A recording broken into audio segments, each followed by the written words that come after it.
This one was a huge shock. No, not good. Malcolm-Jamal Warner, dead at 54. Very, very sad. Malcolm-Jamal Warner, who was teenage son Theo Huxtable on The Cosby Show, was central to cultural phenomena that helped define the 1980s, died at 54 in an accidental drowning in Costa Rica, authorities there said Monday. So this was just an accident. That's what sounds like happened. It absolutely was. It was a terrible, tragic accident. That happens sometimes with those waves. One of the actresses on Glee, that happened to her. A wave got her and she was done. Yep. It's sad. I don't even know if that's something you can actually prepare for. It just happens. Costa Rica's Judicial Investigation Department said Warner drowned Sunday afternoon on Costa Rica's Caribbean coast. He was swimming at Playa Cocles in Lima province when a current pulled him deeper into the ocean. He was rescued by people on the beach. The department's initial report said first responders from Costa Rica found him without vital signs and he was taken to the morgue. Oh, that's too bad. Mm-hmm. Warner created many TV moments etched in memories of Generation X children and their parents, including a pilot. Yes, us. Thank you for acknowledging us. What is this? Including a pilot episode argument with Cosby about grades and careers, and another episode where Theo tries in vain to hide his ear piercing from his dad. I remember that episode. Right. Yep. Theo was... Oh, the 80s. Oh, how dare you pierce your ear. Like, that's the worst thing he could do, right? Or something. And didn't he do it himself, or he had a friend do it? Is that what happened? I don't remember. And I think his dad was a doctor, so like it's getting infected. So I think he eventually has to go to his dad. Yeah. Theo was the only son among 4 daughters, and also the Cosby's Cliff Huxtable and Felicia Rashad's Claire Huxtable on the ABC and the NBC sitcom, and he would be one of the prime representations of American teenage life and black boyhood on a show that was most popular in America for much of its run from 1984 to 1992. Warner worked for more than 40 years as an actor and director, also starring in the sitcoms Malcolm and Eddie and Read Between the Lines, and in the medical drama The Resident. His final credits and TV guest roles, including a dramatic 4-episode arc last year on the network procedural 911, where he played a nurse who was a long-term survivor of a terrible fire. I grew up with a maniacal obsession with not wanting to be one of those Where Are They Now kids, Warner told the Associated Press in 2020. I feel very blessed to be able to have all of these avenues of expression, to be where I am now, and finally at a place where I can let go of all that worry about having a life after Cosby. He played Theo Huxtable for 8 seasons, appeared in each of the 197 episodes of The Cosby Show, and earned an Emmy nomination for supporting actor in a comedy in 1986. Actor Viola Davis was among those giving tribute Monday. Theo was our son, our brother, our friend.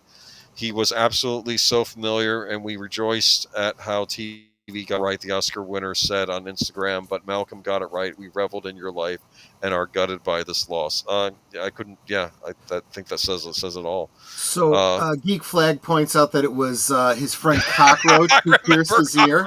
Yes. And Andrea Black, and I know this is a symptom of the fact that you only have so many characters that you can get in there.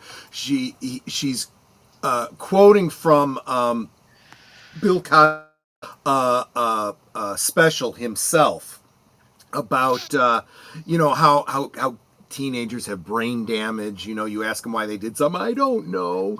And what, because on sides, all here there was no hair. It was a reverse mohawk. Why did you do that? I don't know. Was your head not with you all day? How do you not know?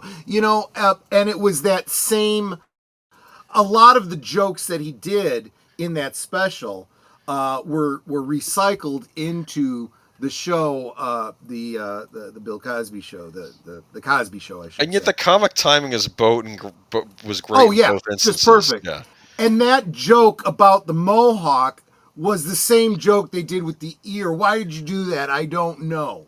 Did you not bring your head with you when you got your? Exactly. Okay. Now, it could be that maybe some girl said, I really dig a guy with an earring or something that he was into, and that's why he did it. I don't know.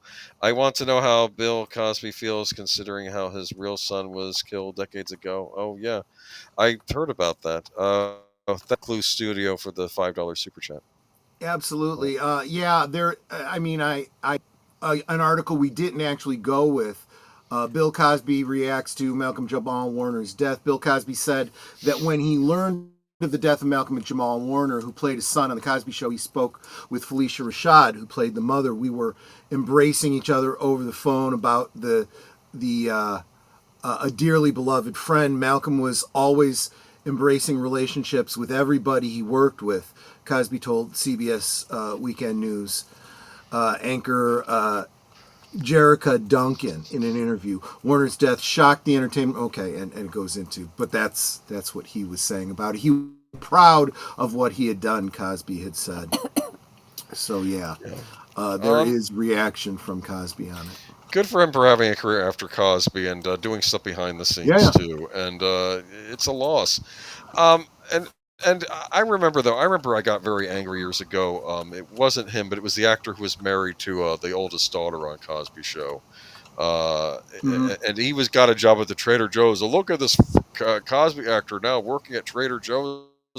You know what? It's an honest job, okay? And maybe you hurt his residuals too from the show by when you trash Cosby, so nobody wants to repeat the show anymore. He was also kind of Yeah. That actor was also kind of moving away from the entertainment industry. It's like Rolf working at Trader Joe's, I'm just saying. It's a job. He actually that individual studied the Bible with Malcolm-Jamal Warner and a buddy of mine from the local area, Fred. Oh wow! Okay.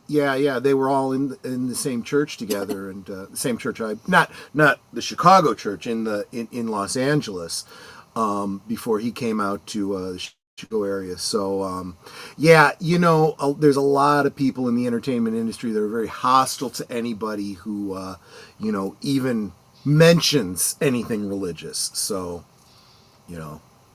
well, good for him. And I'm sure he's in a better place now. It's a sad he got taken away from the system. Clue. That's an excellent point too. That he never suffered from child actor syndrome, and you'll find that most of the actors that escape that are ones that kind of move away from being in entertainment, or they have a good support system around them, and not like parents and guardians that exploit them.